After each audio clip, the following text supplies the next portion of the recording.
الرجيم بسم الله الرحمن الرحيم الحمد لله رب العالمين الرحمن الرحيم مالك يوم الدين إياك نعبد وإياك نستعين اهدنا الصراط المستقيم صراط الذين أنعمت عليهم غير المغضوب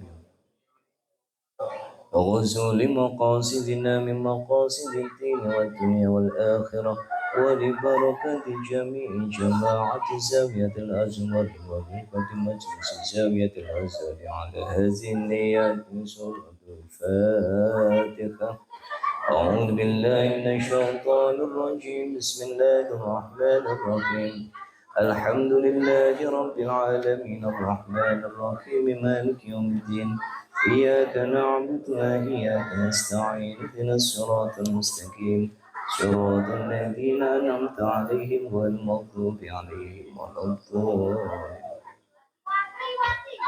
السلام عليكم ورحمة الله وبركاته.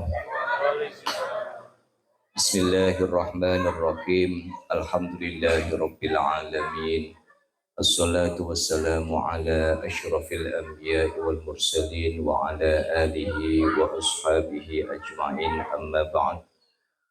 Hadratul muhtaramin para sesepuh bini sepuh sedaya ingkang hadir wonten kesempatan dalu punika yang saya hormati segenap pengurus Yayasan Non Madani, segenap pengurus takmir Masjid Non Madani, santri Zawiyatul Azhar, hadirin hadirat, segenap keluarga besar Majelis Zawiyatul Azhar. Alhamdulillah pada kesempatan malam hari ini edisi spesial, edisi Nisfu Sya'ban yang kita laksanakan di Joglo Non Madani pada malam hari ini. Memang pilihan tempat di Joglo Non Madani ini mempertimbangkan supaya pelaksanaan prosesi acara Nisfu Sya'ban dan juga kajian Zawiyatul Azhar ini bisa berjalan lancar. Semoga malam hari ini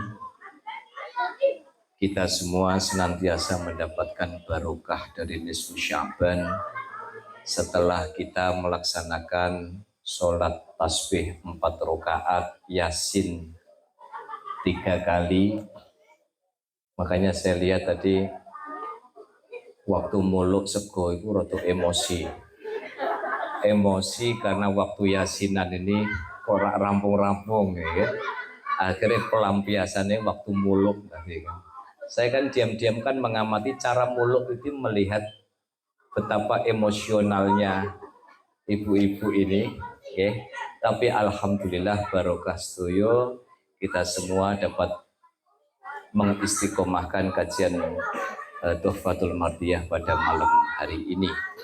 Semoga seraya mohon kepada Allah Subhanahu wa Ta'ala, yuk bareng-bareng kita niati ini sebagai bentuk mahabbah kita, kecintaan kita kepada Sayyiduna Muhammad sallallahu alaihi wasallam.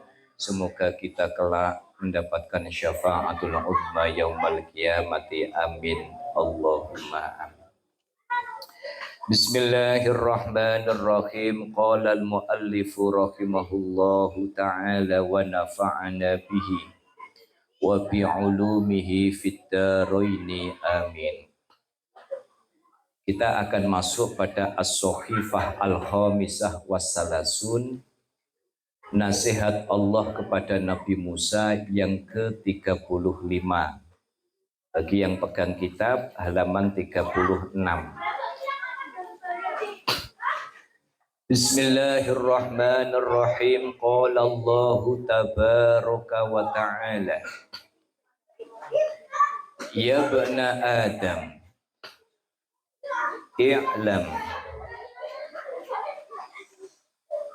anni la aqbalu minal amali illa ma kana khalisan liwajhi fatuba lil mukhlisin. Allah Subhanahu wa Ta'ala memberikan nasihat kepada Nabiullah Musa alaihi salam, ya bani Adam, wahai Bani Adam, i'lam ketahuilah anni la aqbalu minal amal, sesungguhnya aku tidak menerima amal perbuatan illa maka na kholison liwajhi, kecuali amal perbuatan itu ditunaikan secara ikhlas liwajhi, untuk semata-mata mencari ridhoku. Fatuba, maka betapa beruntungnya lil mukhlisina, orang-orang yang ikhlas di dalam menjalankan amal perbuatan. Bapak Ibu yang dirahmati Allah, suara saya berat karena kewareken. Padahal nasinya sedikit, tapi karena wareknya ini karena bahagia lihat Bapak Ibu bareng-bareng guyup pada malam hari ini. Allah Subhanahu wa ta'ala memberikan pesan, ketahuilah bahwa aku, kata Allah, tidak menerima amal perbuatan yang ditunaikan tidak secara ikhlas. Ikhlas niku definisinya apa? Ikhlas itu adalah menjadikan Allah sebagai orientasi kita. Jadi kalau panjenengan sholat karena tahu ini perintah Allah, itu sudah masuk kategori ikhlas. Saya termasuk yang mengikuti pendapat kelas-kelas level kita, Bapak Ibu. Kalau sholat kita itu semata-mata karena mencari surga, wajar untuk keimanan kita yang kelas ekonomi. Kan ada yang kadang berpendapat begini,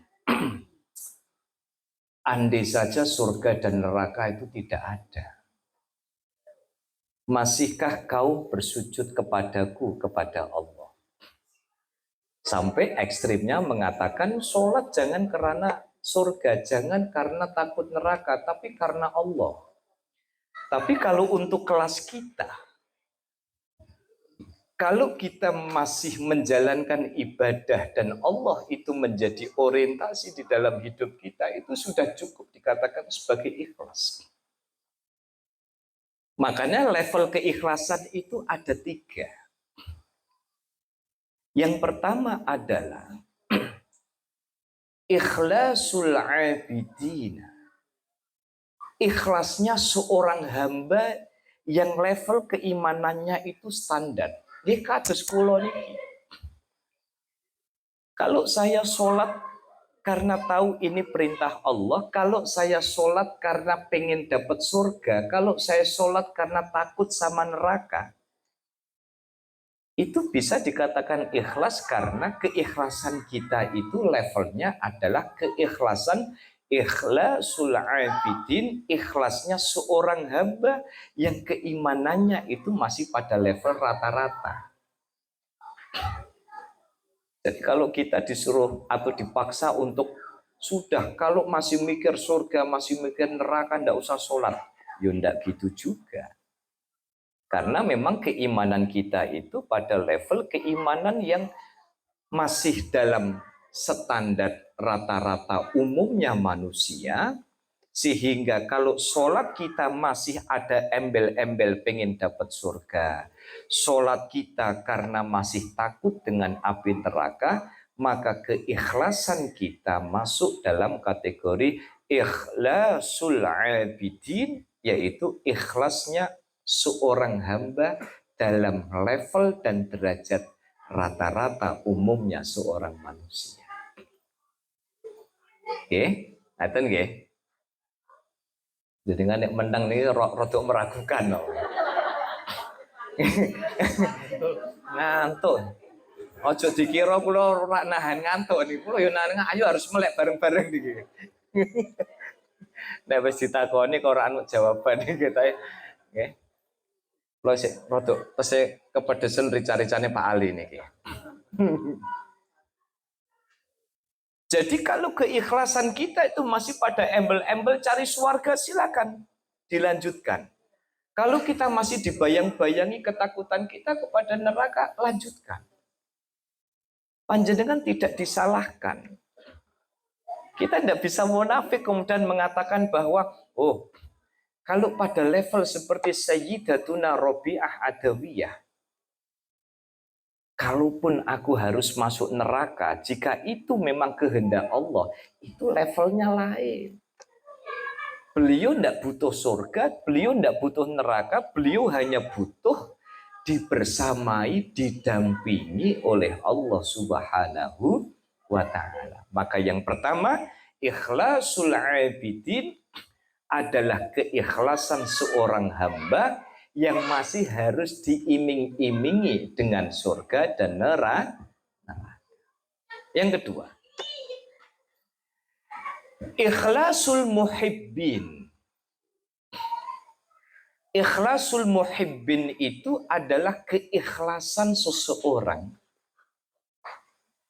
yang dilakukan bukan semata-mata karena surga dan neraka, tetapi karena semata-mata kecintaannya kepada Allah. Jadi sholat itu tidak mikir surga, sholat itu tidak mikir neraka, tapi sholat itu karena saking cintanya kepada Allah Subhanahu wa Ta'ala. Ini seperti ikhlasnya para wali. Jadi mau surga neraka itu tidak menjadi orientasi di dalam ibadahnya, tetapi surga dan neraka itu dijadikan sebagai bagian sama-sama makhluknya Allah. Aku sholat karena cintaku kepada Allah, aku zakat karena cintaku kepada Allah. Surga dan neraka tidak pernah mempengaruhi keikhlasanku. Ini level yang di atasnya, yaitu ikhlasul abidin, ikhlasul muhibbin, ikhlasnya para pecinta-pecinta Allah Subhanahu wa Ta'ala. Ini yang kedua. Kemudian yang ketiga adalah ikhlasul arifin. Ikhlasul arifin itu adalah keikhlasan orang yang sudah tidak butuh. Pokoknya mau ada surga, mau ada neraka, pokoknya diriku ini sudah menyatu bahwa Allah yang menggerakkan. Aku sholat karena Allah gerakkan, aku zakat karena Allah gerakkan, aku tadarus karena ada Allah di situ. Itu ikhlasul arifin, ikhlasnya orang-orang yang pada level makrifat kepada Allah Subhanahu. Tapi kemarin sudah saya sampaikan, apakah level kita yang kelas ekonomi ini bisa sampai pada makrifatullah? Bisa. Syaratnya apa? Yang tahu hanya kita dan Allah. Ketika di dalam hidup itu apa-apa yang bisa kita lihat kok Allah dihadirkan. Jadi saya tanya sama ibu-ibu, jadi kan tadi pas muluk nasi sama budangan, niku kira-kira karena ngeleh atau karena ya Allah tangan ini ndak bisa muluk kalau bukan karena Allah. Ngoten niku sampai kepikir nggak Bu? Boten. Kalau senang, ibu-ibu nek jujur itu senang, ya. Kan jarang itu kita hadirkan di dalam kehidupan. Misalnya, saya contohin, meskipun berusaha sembunyi, Bu Suci tetap kelihatan. Ya, ketika kita muluk nasi tadi, gitu, orang-orang yang makrifat kepada Allah itu sebelum muluk nasi, dia menyadari bahwa tangan ini tidak bisa loh digerakkan kalau bukan karena dikehendaki Allah Subhanahu wa Ta'ala. Begitu masuk, yang dalam pikiran dia adalah tidak mungkin dong saya bisa nelen makanan ini kalau gigi tidak digerakkan oleh sunnatullah. Lidah bekerja, ludah bekerja, mulut bekerja, kerongkongan atau tenggorokan kemudian menjadi penyalur hingga sampai akhirnya ke lambung. Tapi kan kalau kita makan begitu kan seringkali nopo sing ngoten-ngoten niku kan boten patek dipikir nggih boten. Tapi nek jenengan mau cari dalihnya boten Pak, kayak begitu sudah otomatis di sini Pak, tidak perlu diomongkan, saya tahu bahwa ini karena kehendak Allah Subhanahu wa Ta'ala. Kan mau kan dari cara muluk itu ada yang jimpit, tapi ono sing gegem ngeten. Wonten ta mboten? Nek ra percaya kula saya gak ada fotone. Nah, kula niku mau menang-menang rodok razia mau kok. Oke. Makanya sampai kula nge-share di grup Zawiyah tadi ini kan ada 6 emak-emak yang paling kenceng yasinnya. Oke. Bikin halakoh sendiri di pojok. Kenapa rapat sekali supaya tidak kelihatan? Gengsi lah sama bapak-bapak di sana. Oke. Oke. Kalau sebelah sini saya lihat yang ti halus banget ya. Oke. Halus sambil iki dicopot sing sebelah ndi ya.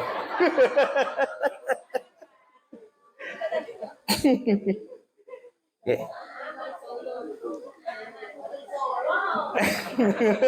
Oh nggih, yang di Solo bukan karena golek untu tapi memang bawaannya halus. Ngeten iki rak ibu-ibu nek di dalilnya. Ya. Maka jadi orang soleh itu jadi orang baik, jadi hamba yang baik. Tidak perlu kebanyakan prosedur. Jadi orang Islam tuh tidak perlu kebanyakan prosedur. Sampai kalau tidak begini tidak diterima, kalau begini tidak diterima. Santai Bu.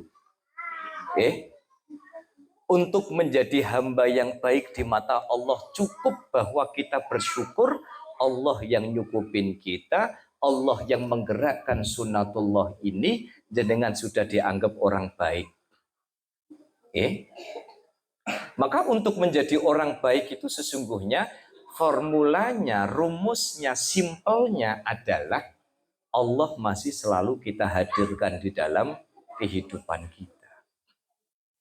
Senang sekali sebelum maghrib bapak-bapak, ibu-ibu tadi sudah memenuhi ini, makanya luar biasa tadi Pak Made dan kawan-kawan menyiapkan apa Pak jeneng itu Pak, palet apa Pak Rof ini triplek gitu, langsung siaga sampai ada yang komentar kok ini pecah ya proposal lagi kan nanti lagi.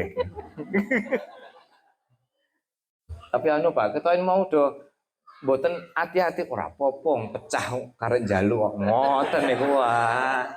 Tapi kita aman ya Pak Pur ya. Aman. Itu Pak Pur duduknya rada mingkring-mingkring.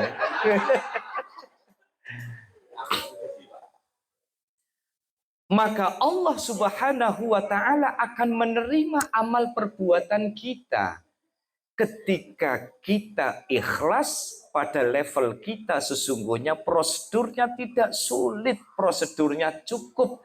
Ketika kita masih percaya ada surga, kita masih menginginkan surga, kita masih takut dengan neraka, maka dalam standar kita sebagai level ekonomi, kelas iman, kelas ekonomi, cukup panjenengan dikatakan sebagai orang yang mukhlisina lahuddin, ikhlas.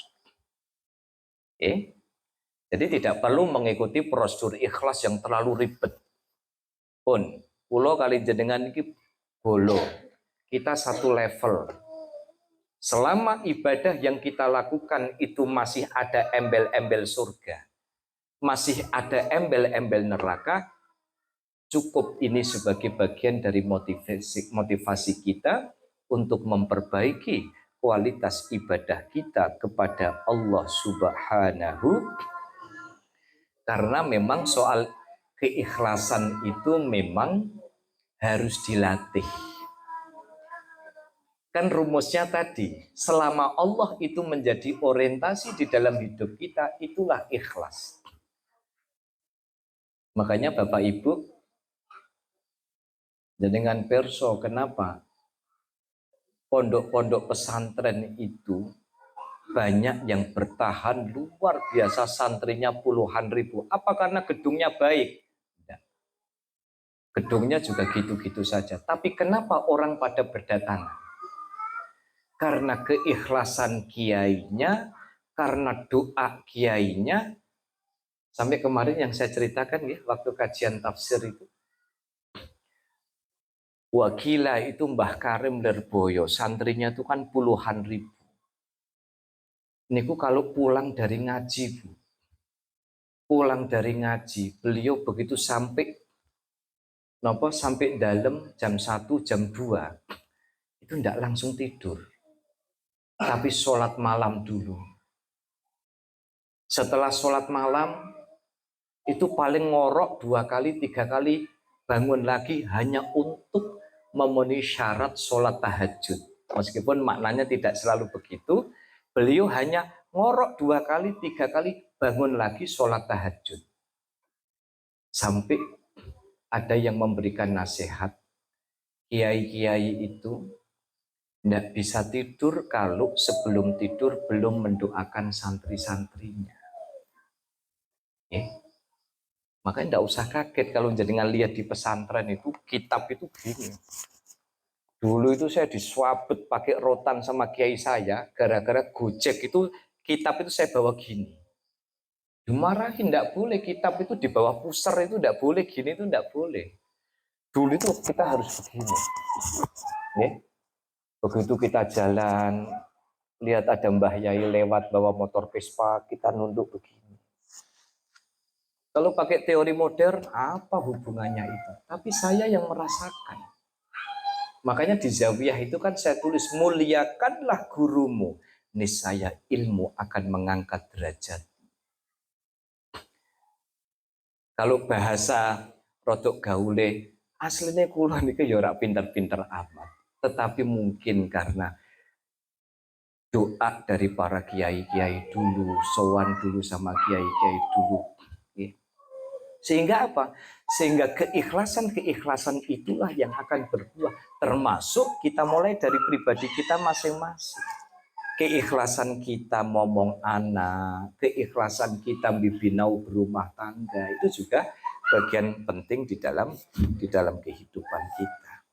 Oke, saya lanjutkan.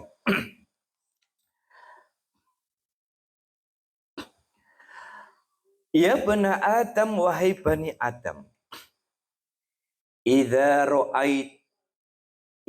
ra'aital faqra muqbilan 'alaika fakul marhaban bi syi'aris solihin. Wahai bani Adam, ketika engkau melihat kefakiran,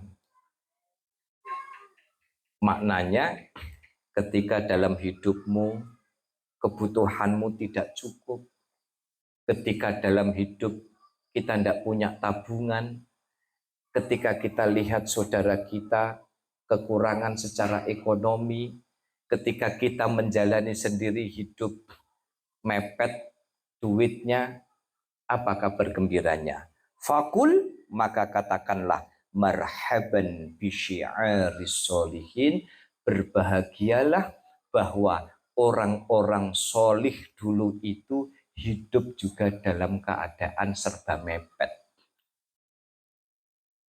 Ini kalau yang ngikutin Zawiyah secara rutin, sudah pertemuan keberapa Pak ini? 29 apa 30? 30. Pekan depan terakhir. Ke-31 makan-makan lagi. Mau nggak Bu? Mau. Oke. Saya semalam sudah rembukan dengan teman-teman ya, ada Pak Made, ada Mas Andri. Pokoknya khataman Selasa depan, ngajinya sebentar, kita ada acara khataman plus makan-makan. Semalam baru ada usulan apa Mas Andri? Ngundang gerobak bakso. Tapi kalau Mas Andri, kalau kita semalam kan idenya kan ngundang gerobak bakso. Tapi ternyata ibu-ibu kata, "Nggak usah, aku masak di luar." GR saya begitu. Ya kalau jenengan tidak masak, ya saya telepon maksom atau mawon. Oke?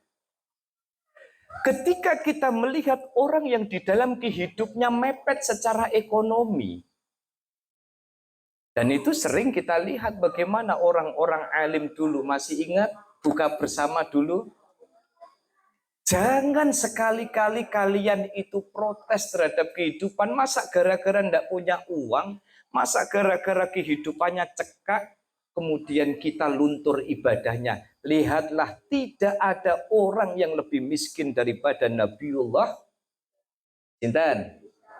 Yang tiang eleng ya.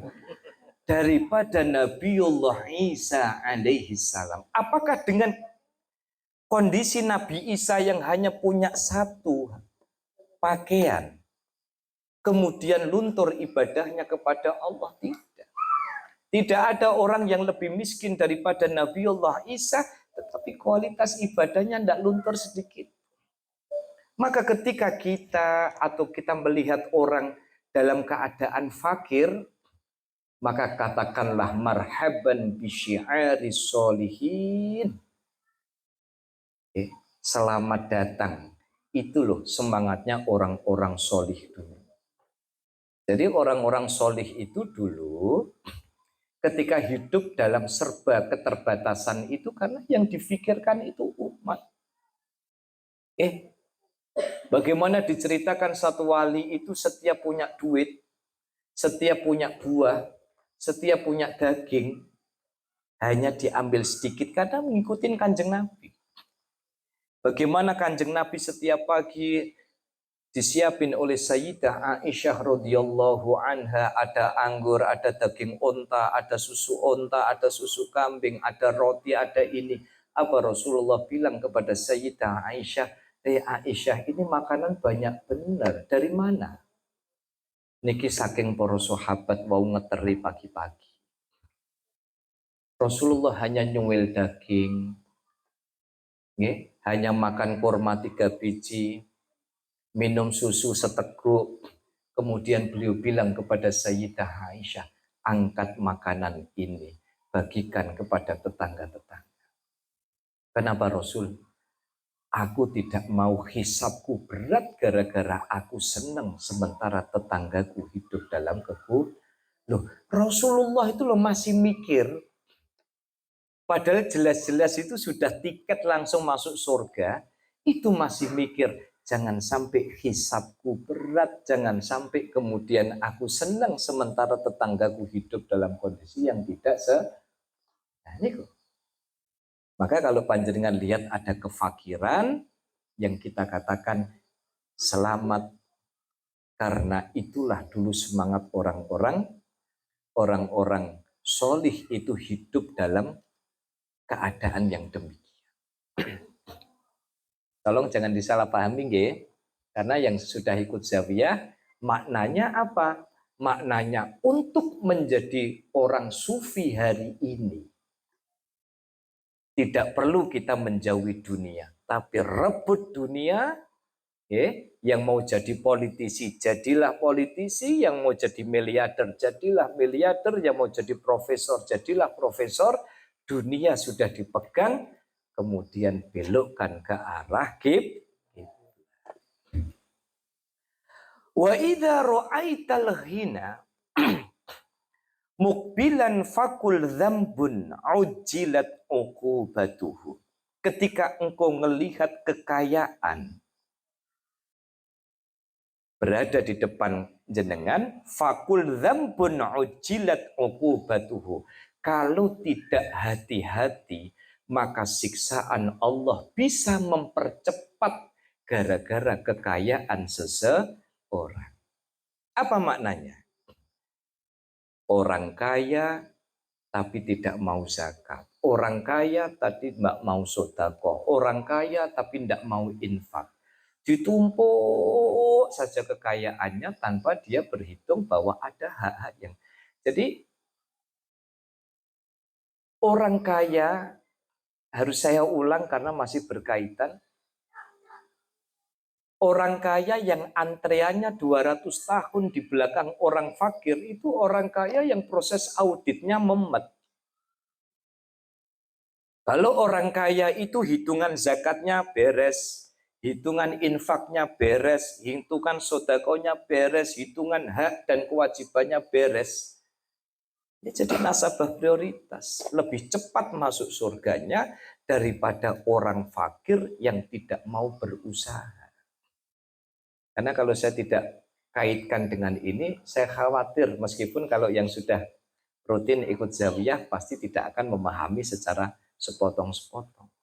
Artinya apa? Ketika kita punya kekayaan, tetapi kita lupa dengan kewajiban kita atas kekayaan itu, ujilat uqubatuhu, itu yang mempercepat siksaan dia dari Allah Subhanahu wa ta'ala. Wa idza ra'aita dhaifa mahbusan 'anka, ketika engkau melihat tamu kok awet banget. Jadi sampai di dalam Islam itu diatur ada tamu kemudian dia itu kok tidak dikenal, kok awet, fakul a'udzu billahi minasyaitonir rajim. Katakanlah a'udzu billahi minasyaitonir, aku berlindung kepada Allah dari setan yang terkutuk. Itu maknanya apa? Maknanya kita berharap jangan sampai orang yang tidak dikenal kemudian bisa memberikan madharat kepada, tapi jenengan mertamu niku juga harus tahu diri. Ya, harus tahu diri. Tahu dirinya pripun? Itu tadi kan orang mertamu, kemudian lama sekali kecuali sudah akrab. Nah, ini harus saya batasin begini kan. Kayak kita ini majelis kopi ini kan setiap semakin malam ini kan semakin hot nih gue. Ya. Topiknya semakin banyak, topiknya semakin. Nah, cuman saya tidak tahu apakah semakin malam itu kemudian nanti bantalnya itu ditaruh di teras apa tidak lah, itu yang saya tidak tahu. Wonten tamboten sih Bu ngoten niku Bu. Ya. Ya. Jadi bangun apa pulang-pulang kok tahu-tahu kok bantal guling sudah di teras gitu ya. Wonten nggak? Tapi kakak adanya di sana-sana lah ya. So, di sini ndak ada. Ya, saya lanjutkan ya. Ya bena Adam, wahai bani Adam, al malu mali. Harta yang engkau miliki hakikatnya adalah mali, hartaku. Makanya ada istilah harta itu titipan, pangkat itu titipan, kesehatan itu titipan. Jadi hakikatnya kalau saya megang duit, duit itu titipan. Kalau saya megang sesuatu yang enak, itu adalah titipan. Saya sehat, itu adalah titipan. Maka Allah sebutkan al-malu mali. Harta itu hakikatnya adalah hartaku. Wa anta abdi. Engkau adalah hambaku. Kalau Allah sudah sebutkan engkau adalah hambaku, maka hakikatnya ini kita tidak punya apa-apa Bapak Ibu kalau bukan karena kehendak Allah Subhanahu wa ta'ala. Ini kalau latihan kita menjadi orang yang tidak takabur itu harus nasihat-nasihat yang seperti ini senantiasa kita ingati. Langgih urip itu sedelo, kita punya jabatan, kita punya harta, hakikatnya itu semua adalah titipan Allah Subhanahu wa ta'ala. Wa dhaifu rasuli, dan tamu itu menjadi utusanku. Makanya kalau jenengan kedatangan tamu, Bapak Ibu, itu hakikatnya tamu itu adalah utusan Allah. Tamu datang itu membawa berkah. Tamu datang itu membawa berkah. Makanya pada zawiyah kemarin, pada zaman Rasul kan pernah kejadian ada orang bangkit dari kubur, rambutnya do kobong, gara-gara apa? Masih ingat nggak?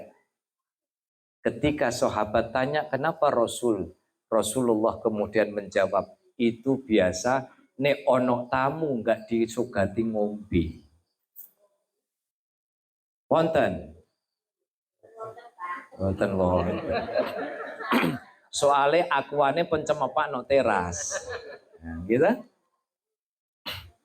Makanya sampai ada nasihat ketika panjenengan punya rumah, niatilah rumah itu dengan dua niatan. Satu, menjadikan rumah itu sebagai tempat ibadah, dan yang kedua adalah rumah itu dipakai untuk membahagiakan dan membuat nyaman tamu yang datang. Kenapa? Tamu datang itu membawa barokah. Wadhaifu rasuli, dan tamu itu hakikatnya adalah utusanku. Jadi tamu datang kepada kita bisa jadi ini Allah sedang mengutus tamu itu sehingga keberkahan datang. Meskipun kadang kita lihat kalau cara pandang yang demikian ini tidak kita hadirkan, ben boten gremeng. Wis selalu positive thinking lah. Kados tadi pagi saya sudah persiapan mau berangkat. Saya kedatangan tamu karena ada jamaah zawiyah, jamaah zawiyah mau berangkat umroh, yang jadi barang Pak Umam mungkin dengan dongaaken. Saya senang, apalagi yang datang orang yang mau umroh. Jam berapa tadi pagi? Pokoknya jam 7 sampai di rumah, pamitan karena besok jam 7 sudah berangkat umroh, minta doa, minta pangestu. Nah, tamu-tamu sing ngeten iki mendatangkan barokah. Nanti titip doa ya Pak, saya titip ya, saya sekeluarga, keluarga besar Zawiyah. Pokoknya kapan jenengan urip kok berjamaah, insya Allah barokah. Jenengan hidup kok berjamaah mesti barokah. Mau diterima tidak diterima, mau percaya tidak percaya, saya kenapa setiap memulai zawiyah selalu membaca Fatihah 3 kali. Fatihah yang kedua saya hadiahkan buat sanak kerabat panjenengan yang sudah sumarih di alam kubur, itu kita kirimi donga terus. Tuh kan? Jadi jenengan wis untuk gudangan, untuk teri, ya, maca Fatihah yo karo angop, ya. Lho ngono iku lho, rak seneng pripun jal. Wow, jenengan salat tasbih rada kesingsal, ya wis digenepi karo sing liya. Yasinan kesingsal-singsal, ya digenepi karo sing liya. Maka kenapa al barokah ma'al jamaah? Orang yang mau berjamaah kayak begini ini, satu dengan yang lain nanti akan geret-geretan, akan tarik-tarian. Gitu? Akan tarik-tarian. Nanti ketika salah satu dari jamaah zawiyah, Bu Eni sudah ngelinci munggah sih kan? Kalau guandulan dastere Bu Eni. Minimal proposal saya, kulo bolone Bu Eni rien sareng-sareng ten zawiyah, nggih, junjang. Makanya wadhaifu rasuli, maka tamu itu hakikatnya adalah rasulku, tamu itu adalah utusanku. Dua lagi ya, terus kita. Fa idza mana'ta mali min rasuli amma takhsha an aslubaka ni'mati. Fa idza mana'ta mali, ketika engkau mencegah hartamu, min rasuli, dari tamumu. Ada tamu ndak dikasih minum, ada tamu ndak digawe no kopi, ada tamu nggak digawe no teh, ada tamu ndak disogati. Padahal kalau panjenengan itu nyogati tamu, makanya sebisa mungkin, tapi mohon maaf kalau ada yang khilaf, sebisa mungkin saya kalau ada kedatangan tamu langsung ke dapur, godok banyu, ngopi. Tapi biasanya saya tanya, Bu, kopi nopo teh? Saya tidak pernah kopi, teh, susu. Kopi nopo teh saya tawarin. Kenapa? saya berharap siapa tahu keberkahan kopi yang saya bikin ini bisa mendatangkan rahmat dan barokah buat saya. Ketika ada jajanan sedikit, apa yang mampu kita berikan, kita berikan. Atau saya pernah cerita Pak Rohkek, saya pernah kedatangan Habib Segaf. Rombongan habaib itu datang ke rumah, tidak janjian Bu, tidak janjian. Datang ke rumah, ada Habib Segaf sudah sampai di depan rumah saya langsung bilang sama istri saya, di dapur ada apa, keluarkan semua. Sampai waktu itu pagi saya dapat wewehan pisang, saya minta digodokkan. Pokoknya apa yang ada di dapur bersihkan. Tumplek beriku Nah, kebetulan para habaib itu ada di teras, tak sogatno kabeh. Harapan saya apa? Ketika saya memberikan itu dan kabar gembiranya Bu, bersih, resik, entek. Dan itu kebahagiaan saya. Nggak tahu kalau, jangan sampai kalau misalkan jajan yang jenengan sogatkan kok apa? Tamu blodok ketoke mau tak mangkat rene kaliren gitu. Ojo Bu. Jangan sekali-kali ngomong begitu. Kenapa? Karena apa yang dihabiskan tamu, itulah sesungguhnya cara Allah akan mendatangkan rezeki buat kita. Saya senang sekali. Apalagi beliau, saya masih ingat satu nasihat yang disampaikan oleh beliau. Satu nasihat yang saya masih ingat, yang pertama kali beliau makan adalah mangga yang diiris sama istri saya. Padahal beliau cerita sama saya itu, tadi habis kondangan itu sudah makan sate, sudah makan tengkleng, sudah makan gulai. Beliau makan, ayo. Katanya apa? Insya Allah makanan-makanan begini ini jadi obat buat kita. Sampai beliau itu punya satu prinsip yang luar biasa. Sudah prinsip yang luar biasa. Yang saya dengar kalau tidak salah, saya dengar itu begini. Kenapa seusia beliau, sate ya sudah sekitar 60-an, sate masih berani bertusuk-tusuk, tengkleng masih berani, gulai masih berani. Saya tanya, Bib, kok jenengan seusia begini kok masih berani? Sate lebih dari 10 tusuk. Kalau makan gulai itu Pak Made, enggak kayak kita makan gulai kok pakai sendok begitu, enggak gini. Mangkoknya diangkat, dikokok begini Pak. Ternyata apa? Rahasia sehat ala beliau. Saya niati makan apapun, ya Allah, dengan keberkahan makanan ini, semoga aku kuat ibadah kepadamu. Itu ternyata salah satu kuncinya. Nek jenengan mantep, jenengan praktekkan. Tapi nek jenengan tidak mantep, jangan sekali-kali mempraktekkan. Misalnya Pak Rohik sukani sate sedoso tusuk, kinten-kinten pinten tusuk Pak. Nek boten kali budia gangsal tusuk. Gitu?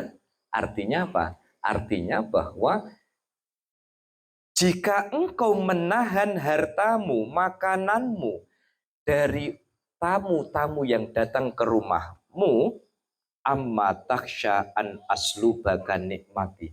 Apa engkau nggak takut kalau aku tarik kenikmatan yang sudah aku berikan? Ya bena Adam, wahai bani Adam, ar-rizku rizki.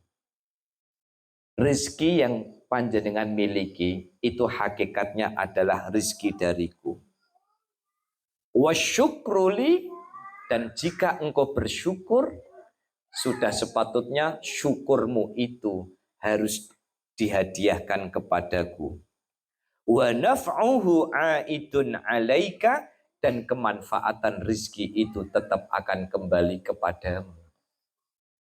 Makanya tidak ada cerita orang sodakoh kok kemudian duitnya habis niku mboten wonten. Tidak ada cerita orang berbagi kok kemudian jadi fakir mendadak, tidak ada. Apa pernah dengar cerita Bu, ono wong zakat, berzakat langsung miskin mendadak.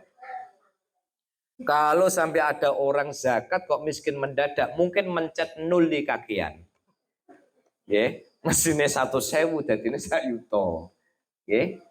Kenapa? Karena Allah Subhanahu wa taala menegaskan wa naf'uhu aidun 'alaika. Kemanfaatanmu berbagi kepada orang lain itu akan kembali kepadamu, dan ditutup dengan afala tahmaduni ala ma an'amtu bihi 'alaika.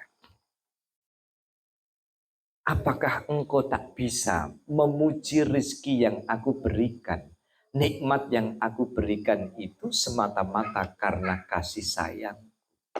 Bapak Ibu, sebelum saya akhiri, dan saya saking semangatnya sampai lali lewat 10 menit. Nasihat kan ketok, jenengan boten ngomong tapi kan anggap diketokno aku ngoten niku asline nyindir kok, Bu. Kula ngono niku paham Bu teko Bu. Wah ngopo ngene no karepku suwe banget e.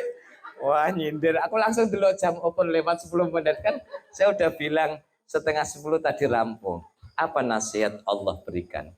Nyon sewu bagi bapak-bapak yang dari Alfa, dari Teras Bali tadi saya janji. Karena memang tadi kita mulai jam 9 kurang seperempat. Karena memang proses ini Sya'banan tadi kita agak lama tadi ya. Kita jam 8 kurang seperempat baru selesai. Maka saya tadi bilang insya Allah ya, kalaupun molor ya molor-molor dikit. Intinya Allah Subhanahu wa ta'ala memberikan nasihat kepada Nabiullah Musa alaihi salam. Ayo Bapak Ibu, apapun yang kita miliki hari ini itu hakikatnya adalah titipan dari Allah Subhanahu wa ta'ala. Di mana-mana orang kalau dititipi kok amanah dengan titipan itu, pasti Allah tidak akan kapok untuk menitipkan lagi. Tetapi ketika kita dititipi oleh Allah, diberikan amanah oleh Allah, diberikan rizki oleh Allah, kita diberikan kesehatan oleh Allah, yang hakikatnya ini semua adalah titipan, maka mari saya mulai dari pribadi saya dan mengajak kepada segenap yang hadir, hidup kita hakikatnya adalah memastikan diri menjadi hamba yang amanah di dalam menerima titipan-titipan dari Allah Subhanahu wa ta'ala. Kita diberikan kesehatan, yuk kesehatan kita dimanfaatkan untuk ibadah. Kita punya harta, yuk kita manfaatkan harta ini untuk ibadah. Kita punya waktu, yuk kita manfaatkan buat ibadah. Kalaupun kita ngeluh-ngeluh sidik, yuk itu tidak ada apa-apanya dengan hamba-hamba Allah sebelumnya. Maka jangan pernah sekali-kali untuk mengeluh dengan keadaan kita, lalu kita bergeser kualitas penghambaan kita kepada Allah. Karena Allah Subhanahu wa ta'ala sudah memberikan setelan yang pas sekali di dalam kehidupan kita. Kita punya harta, gimana harta ini mendekatkan kita kepada Allah. Kita punya ilmu, bagaimana ilmu ini barokah dan mendatangkan rahmatnya Allah. Termasuk guyupe panjenengan hadir di Joglo Non Madani, hadir panjenengan di Zawiyah. Insya Allah ini semua akan terhitung ibadah. Cepat atau lambat pasti Allah Subhanahu wa ta'ala akan memberikan keberkahan di dalam hidup panjenengan. Amin. Allahumma amin. Al-Fatihah. A'udzubillahi minasyaitonir rajim. Alhamdulillahi rabbil alamin. Iyyaka na'budu wa iyyaka nasta'in. Bismillahirrahmanirrahim. Alhamdulillahi rabbil alamin. Allahumma shalli ala sayyidina Muhammad wa ala ali sayyidina Muhammad. Allahumma ya muhawwilal ahwali wal hal hawwil halana ila ahsani hal. Allahumma tufina fi taysiri kulli amrin asir fa inna taysiral asiri alika yasir. Allahumma barik lana fi Rajab wa Sya'ban wa ballighna Ramadan. Allahumma ighfir lana wa liwalidina warhamhuma kama rabbayana shighara. Rabbana atina fid dunya hasanah wa fil akhirati hasanatan wa qina adzabannar. Subhana rabbika rabbil izzati amma yasifun. Salamun alal mursalin walhamdulillahi rabbil alamin. Maulaya shalli wa sallim daiman abada ala habibika خير الخلق كلهم هو الحبيب الذي ترجى شفاعته لكل هول من الأهوال مقتحم يا ربي بالمصطفى بلغ مقاصدنا واغفر لنا ما مضى يا واسع الكرم يا أرحم الراحمين يا أرحم الراحمين يا أرحم الراحمين فرج على الفاتحة